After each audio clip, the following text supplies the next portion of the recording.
Përshëndetje të nderuar teleshikues, ja ku takuam sërish në këtë edicion informativ, ku në vijmë juftoj që të ndiqni informacionet e përgatitura.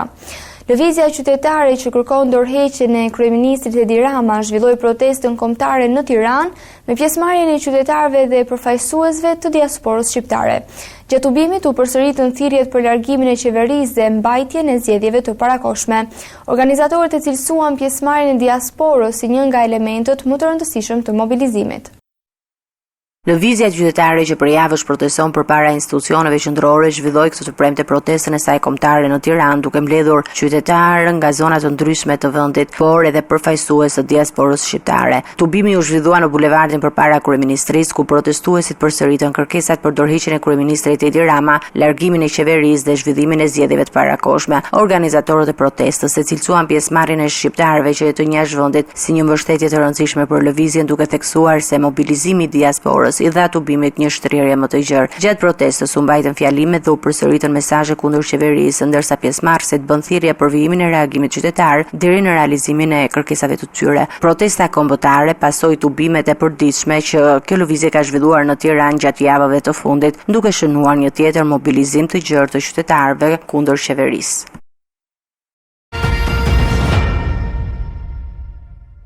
Banorët të Belshit kanë dalë në protest kundër projektit të ri të reformës administrativo-territoriale që parashikon bashkimin e kësaj bashkie me Elbasanin. Qytetarët kërkojnë që zona e tyre të ruajë statusin aktual dhe kundërshtojnë ndryshimet pa konsultim me komunitetit. Protesta në Belsh i bashkohet reagimeve të tjera në vende e hartës së re territoriale.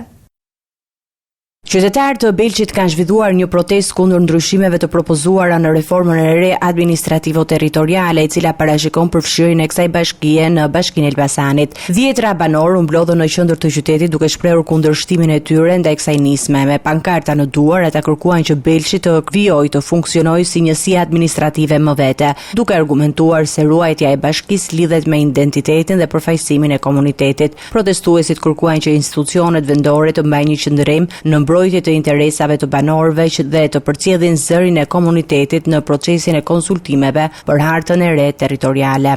Sot është një ditë shumë e rëndësishme për Dumren, e cila së bashku ne do ja dalim që ta mbajmë Bashkinë e Belqit këtu dhe të kontribuoj sa më afër ju. Tani unë nuk po e zgjat shumë se kam një intensitet shumë të lartë për firma, por si iniciator i kësaj proteste ure kam i pyetje. Ure mos e keni pa gjatë kryetarina, të deputetina. Ure se na del bukur blet atjere, po të vi këture, ti lexoj pak to reforma esenciale, jo territoriale. Kanë ardhur këtore, shoqëria jone, janë njerëzit tonë këtore. Rilindja është e vërtet do të bënte Belqin kryeqytetëre. Ure po hajde. Ure po këta punojësit e bashkisë që paguhen me taksat tona, po dilin nga frika, dilin. Se dim që edhe Belqi, ashtu si 10 bashki të tjera në Shqipëri, po përballet me një kërcënim që ne e themi prej ditësh e prej vitesh. Centralizimi i pushtetit vetëm në pak duar. Shkrirja e këtyre bashkive nuk është një koincidencë dhe nuk është një fakt i cili nuk është pa qëllim. Shkrirja e këtyre bashkive do të thotë që pushteti që tani ka qenë në më shumë duar të centralizohet në më pak duar në mënyrë që qeveria e Edi Ramës t'i kontrollojë më lehtë. Sipas qytetarëve, një bashkim i mundshëm me Elbasanin mund të ndikojë në mënyrën e ofrimit të shërbimeve publike, në përfaqësimin lokal dhe në zhvillimin ekonomik të zonës. Ata kërkojnë që çdo ndryshim në ndarjen administrative të shoqërohet me konsultime të gjëra dhe të merret parasysh vullneti i banorëve. Protesta në Belsh vjen pas reagimeve të ngjashme në disa zona të vendit ku komunitetet dhe përfaqësues vendor kanë kundërshtuar ndryshimet e propozuara në kuadër të reformës administrativo-territoriale. Banorët e Selenicës kanë zhvilluar një kuvent qytetar kundër propozimit për shkrirjen e bashkisë me Vlorën në kuadër të reformës administrativo-territoriale. Qytetarët shprehen se ndryshimi mund të sjellë më pak investim dhe dobësim të përfaqësimit lokal. Komuniteti paralajmëron hapa të mëtejshëm për mbrojtjen e statusit të Selenicës si bashki më vete. Banorët e Selenicës janë mbledhur në një kuvent qytetar për të kundërshtuar propozimin për bashkimin e kësaj bashkie me atë të Vlorës, pjesë e ndryshimeve të parashikuara në reformën e re administrativo-territoriale. Gjatë takimit, qytetarët shprehen shqetësimin se shkrirja e bashkisë mund të ndikojë në zhvillimin e zonës duke sjellë më pak investime, më pak vëmendje institucionale dhe vështirësi në adresimin e nevojave të komunitetit. Pjesëmarrësit theksuan rëndësinë historike dhe kulturore të Selenicës duke argumentuar se kjo zonë ka një identitet të veçantë dhe një rol të rëndësishëm në trashëgiminë e labërisë. Sipas tyre, ruajtja e statusit të bashkisë është e lidhur me mbrojtjen e këtij identiteti dhe me përfaqësimin më të drejtë të banorëve. Jam pak i tensionuar edhe i zgënjur në këto momente që është hedhur jo shashk, por është hedhur një bombë fuqishme që kërkon zhbërjen, kërkon zhduken e identitetit, një krahinë të madhe me integritet, me histori në shekuj, me identitet territorial, kulturor, ekonomik, historik dhe gjithë shka i duhet një komuniteti që të quhet komunitet ekzistent, i gjallë dhe aktiv. Derisa të arrijmë tek qëllimi ynë final, mos lejimin e shkatrimit të qytetit Selenicës, mos lejimin e bashkisë Selenicë të zhduket nga Selenica dhe të bashkohet me Vlorën. Sot nuk jemi mbledhur për interesa politike apo personale. Jemi mbledhur për të mbrojtur të drejtat e komunitetit ton, për ta dëgjuar atë. Bashkia e Selenicës ka një histori, ka një identitet, ka një të ardhme, ka 47 fshatra. Zëri ynë do të jetë i qytetëruar. Në përfundim të kuventit, komuniteti pritet të vendosë për hapat më tejshëm që do të ndërmerren kundër reformës së propozuar dhe për ruajtjen e statusit aktual të bashkisë së Selenicës.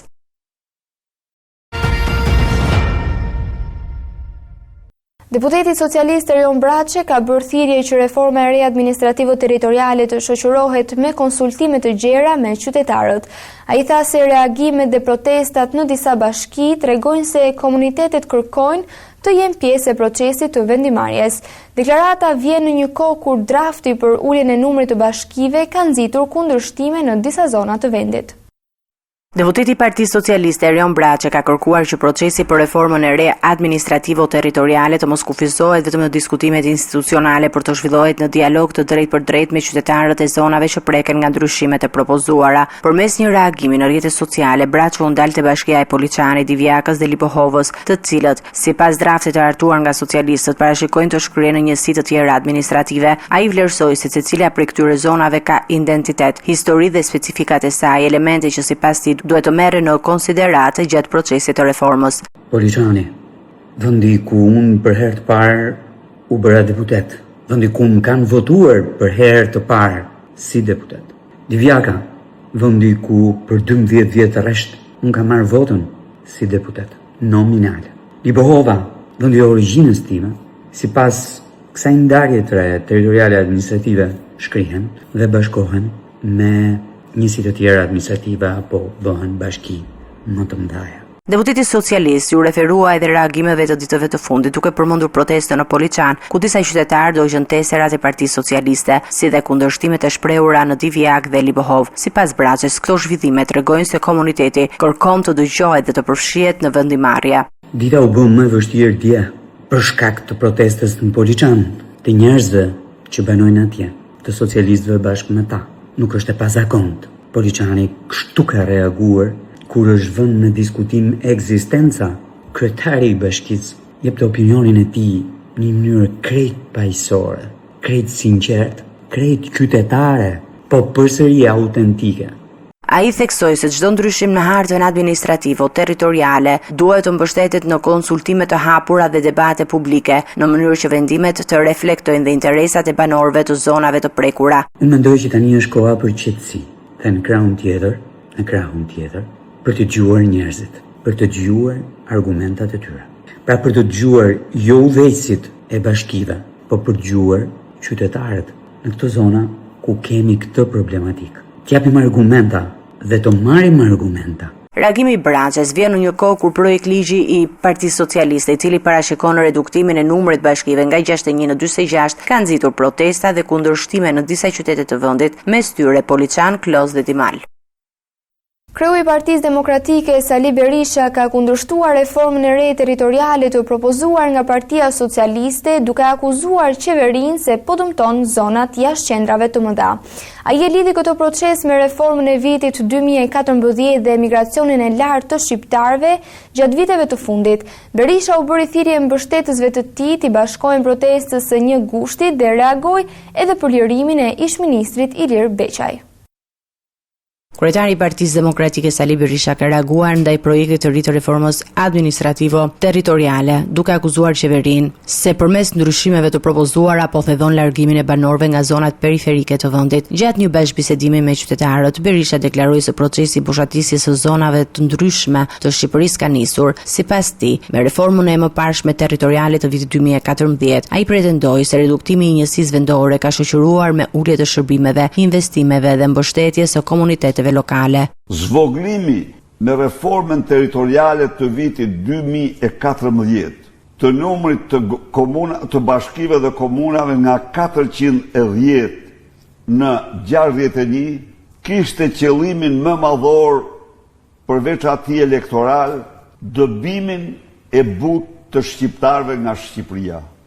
E vërteta po ndodh boshatisja e pamshirë e Shqipërisë nga shqiptarët. Vetëm për këtë, genocid të butë, genocid të krijuar për kushtet kalkuluara, u hoqi shërbimet, komuna, u hoqi investimet, hoqi mbështetjen për bujqësinë, përgjysmoi ndihmën ekonomike. Vetëm në një vit, në qarkun e Kukësit, qarkun më të varfër të Europës, ka ndërprer ndihmën ekonomike të 20.000 familjeve. Pra, ky quhet spastrim etnik për kushtet kalkuluara. Lideri demokrat përmendi dhe shifrat e emigracionit, duke thënë se gjatë dekadës së fundit një numër i madh shqiptarësh janë larguar nga vendi.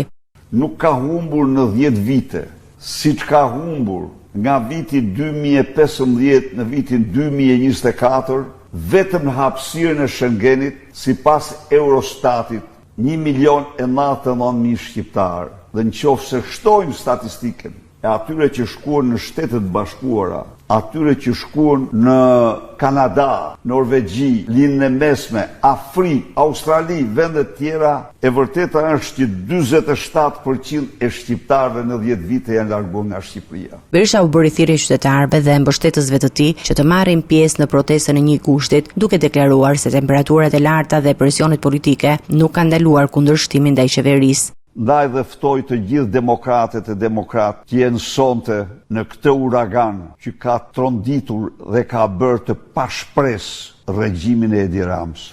Në fund të deklaratës së tij, kreu i PD-s komentoi edhe ndryshimin e masës së sigurisë për ish-ministrin e shëndetësisë Ilir Beqaj, i cili kaloi nga paraburgimi në arrest shtëpie. Berisha akuzoi Beqajn dhe qeverinë për përgjegjësi politike lidhur me çështjet për të cilat ata janë përballë drejtësisë. Nuk mund të përgjigjesh, sepse zbashku me Edi Ramën jeni dy faqezit më të mëdhej në historinë e këtij vendi vetëm raport me koncesionet. Deklaratat e kreut demokrat u bën gjatë një takimi me qytetarët në një kohë kur debatet për ndarjen e re territoriale kanë nxitur reagime në disa bashki të vendit.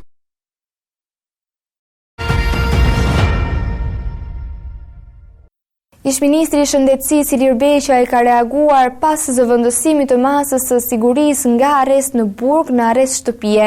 Ai pretendon se paraburgimi 15 mujor ishte i padrejtë dhe hedh poshtë akuzat për përfitime të palishme. Beqaj komentoi gjithashtu deklaratat e Sali Berishës dhe proceset penale që po zhvillohen ndaj tij në SPAK. Vetëm pak orë pasi u transferua në arrest shtëpie me vendim të gjykatës së posaçme, ish-ministri i Shëndetësisë Ilir Beqaj ka reaguar publikisht përmes avokatit të tij duke cilësuar të padrejtë periudhën 15 mujore të kaluar në paraburgim. Në reagimin e tij, Beqaj shprehet se rikthimi pranë familjes dhe mundësia për të shqyrtuar materialet e dosjeve përbëj një hap të rëndësishëm për mbrojtjen e tij ligjore. Ai thekson se është mbajtur në paraburgim me kundërshtim me kushtetutën dhe dispozitat e kodit të procedurës penale, pavarësisht statusit të tij si ish funksionar i lartë. Ish ministri komentoi dhe deklaratat e kreut të Partisë Demokratike Sali Berisha duke lënë të kuptohet se nuk do t'i përgjigjet për momentin. Sipas tij, përgjigjet do të jepen në sallën e gjyqit kur Berisha të paraqitet si dëshmitar në procesin që lidhet me koncesionet e instrumenteve kirurgjikale. Beqa, i cili ndodhet në arrest shtëpie për çështjen e Agjencisë Shtetërore të Programimit Strategjik dhe Koordinimit të Ndihmës, kujton se ka ushtruar detyrën e ministrit të shëndetësisë për 3 vjet e gjysmë dhe atë të drejtorit të përgjithshëm të Saspakut për 2 vjet. Ai bëri të ditur se ndaj tij janë në zhvillim 3 procedime penale në prokurinë e posaçme, ndërsa thekson se hetimet të marra së bashku shtrehen në një periudhë prej 16 vitesh pa pasur ende një vendim përfundimtar dënues. Në deklaratën e tij, Beqa këmbgul gjithashtu se hetimet nuk kanë provuar asnjë përfitim të palishëm pasuror. Sipas tij, nuk është gjetur asnjë provë që të dëshmojë se pasuria e tij është shtuar si rezultat i ushtrimit të funksioneve publike. Reagimi vjen pasi gjykata e posaçme zbuti masën e sigurisë duke marrë në konsiderat përfundimin e afateve të paraburgimit dhe kthimin e fashikujve për hetime shtesë. SPAK ka dhënë detaje zyrtare mbi arrestimin në Francë të Ermal Beqirajt i kërkuar ndërkombëtarisht për disa vepra të rënda penale. Sipas prokurorisë së posaçme, gjatë hetimeve janë identifikuar pasuri me vlerë miliona euro, për të cilat është kërkuar sekuestrim.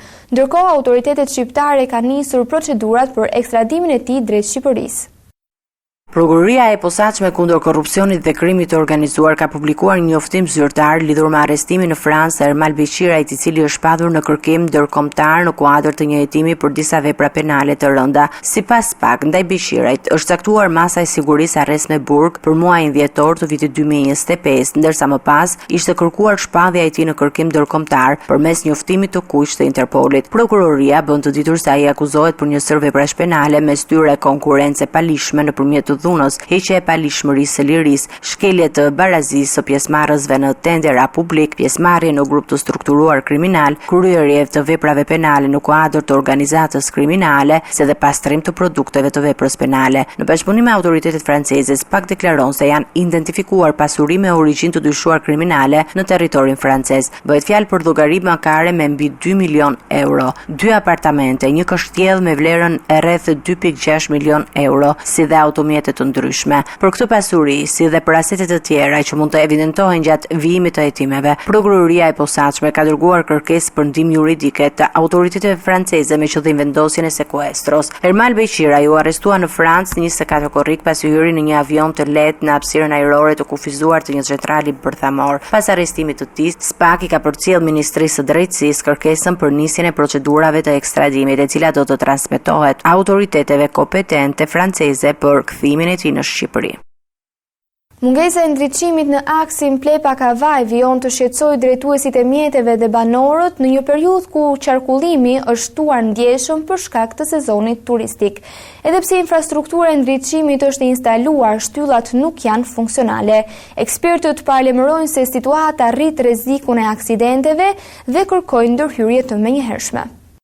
Rritja e fluksit të automjeteve gjatë sezonit turistik ka nxjerrë edhe një herë në pa problematikën e mungesës së ndriçimit në disa prej akseve kryesore rrugore të vendit. Një nga segmentet më problematike mbetet rruga Plepa-Kavaj, e cila lidh Durrësin me zonën turistike të Bregdetit dhe jugut të Shqipërisë. Çdo mbrëmje në këtë aks qarkullojnë mirë automjete me styre banor të zonës, pushues vendas dhe turistë të huaj. Megjithatë, pavarësisht pranisë së 10 shtyllave të ndriçimit përgjatë rrugës, sistemi nuk është në funksion dhe segmenti mbetet i zhytur në errësirë. Në mungesë të ndriçimit publik, drejtuesit e mjeteve orientohen vetëm nga dritat e automjeteve, çka ul ndjeshëm shikueshmërinë dhe shton rrezikun e aksidenteve, sidomos në një aks me qarkullim të dendur, kryqëzime dhe hyrje-dalje të shumta. Deri më tani, institucionet përgjegjëse, përfshirë Drejtorinë Rajonale të Rrugëve dhe Autoritetin Rrugor Shqiptar, nuk kanë dhënë një shpjegim mbi arsyet pse infrastruktura e ndriçimit nuk është vënë në funksion. Ekspertët e sigurisë rrugore theksojnë se ndriçimi është një element i domosdoshëm për parandalimin e aksidenteve dhe jo thjesht një investim estetik. Sipas tyre, mungesa e tij në një nga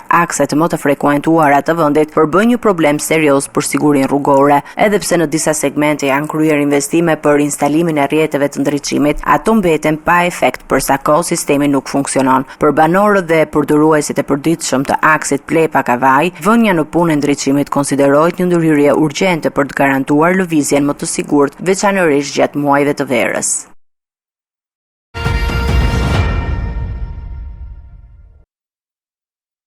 Rritja e çmimit të karburantit po ushtron presion të ri mbi sektorin e transportit publik, duke i detyruar operatorët të kërkojnë qeverisë vazhdimin e mbështetjes financiare edhe për muajt qershor, korrik dhe gusht. Shoqata e transportit urban dhe interurban argumenton se nafta, e cila ka arritur në 214 lekë për litër, ka arritur ndjeshëm kostot operative, duke bërë gjithnjë më të vështirë për badhimin e aktivitetit të përditshëm. Sipas operatorëve, konsumi i lartë i karburantit nga autobusët dhe mjetet e transportit publik ka krijuar një bartër rënd financiare që rrezikon vijimsinë e shërbimit dhe përmbushjen e detyrimeve kontraktore. Kërkesa drejtuar institucioneve vjen me kulmin e sezonit turistik, ku numri i pasagjerëve është rritur. Megjithatë, përfaqësuesit e sektorit theksojnë se të ardhurat shtesë nuk janë të mjaftueshme për të kompensuar rritjen e kostove të karburantit. Më herët, si pasojë e rritjes së çmimit të naftës të lidhur me tensionet në lindjen e mesme, qeveria miratoi një fond prej 250 milion lekësh për kompensimin e operatorëve me një subvencion prej 50 lekësh për çdo litër karburant të konsumuar gjatë periudhës së mars-maj. Megjithatë, sipas shoqatës, një pjesë e operatorëve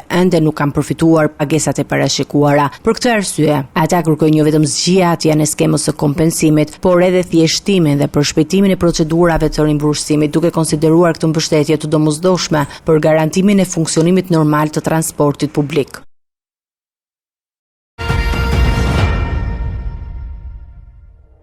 Policia e Shkodrës ka finalizuar 2 operacione kundër shpërndarjes së lëndëve narkotike dhe armbajtjes pa leje. 4 persona janë arrestuar ndërsa një tjetër po hetohet në gjendje të lirë. Gjatë aksioneve janë sekuestruar lëndë narkotike dhe një armë zjarri. Policia e Shkodrës ka goditur 2 raste të veprimtarisë kriminale në fushën e narkotikëve dhe armbajtjen pa leje, duke arrestuar 4 persona dhe proceduar penalisht një tjetër. Sipas policisë, operacioni i parë është rezultati i një hetimi disa mujor, gjatë së cilës është dokumentuar aktiviteti një grupi personash që dyshohet se bashkëpunon me shitjen, shpërndarjen dhe mbajtjen e lëndëve narkotike në qytetin e Shkodrës. Në përfundim të aksionit u arrestuan 3 të rinj të moshës 20 dhe 22 vjeç, ndërsa një 34 vjeçar u procedua në gjendje të lirë. Autoritetet bëjnë të ditur se në kuadër të njëjtit procedim penal gjatë muajve qershor dhe korrik ishin vënë pranga edhe 4 persona të tjerë të përfshirë në të njëjtën skemë kriminale. Në një operacion të dytë të zhvilluar në Velipoj, policia arrestoi një 18 vjeçar, i cili gjatë kontrollit fizik u kap me armë zjarri dhe doza të vogla të lëndëve narkotike, të dyshuar kanabis, të përgatitura për shitje. Materialet procedurale janë referuar prokurorisë, e cila po vijon hetimet për dokumentimin e plotë të veprimtarisë së personave të përfshirë dhe identifikimin e bashkëpunëtorëve të tjerë të mundshëm. Të nderuar teleshikues, kjo ishte gjithçka që kishim përgatitur në këtë edicion informativ. Së bashku do të rishimin e edicionet e ardhshme. Deri atëherë, miru takofshim.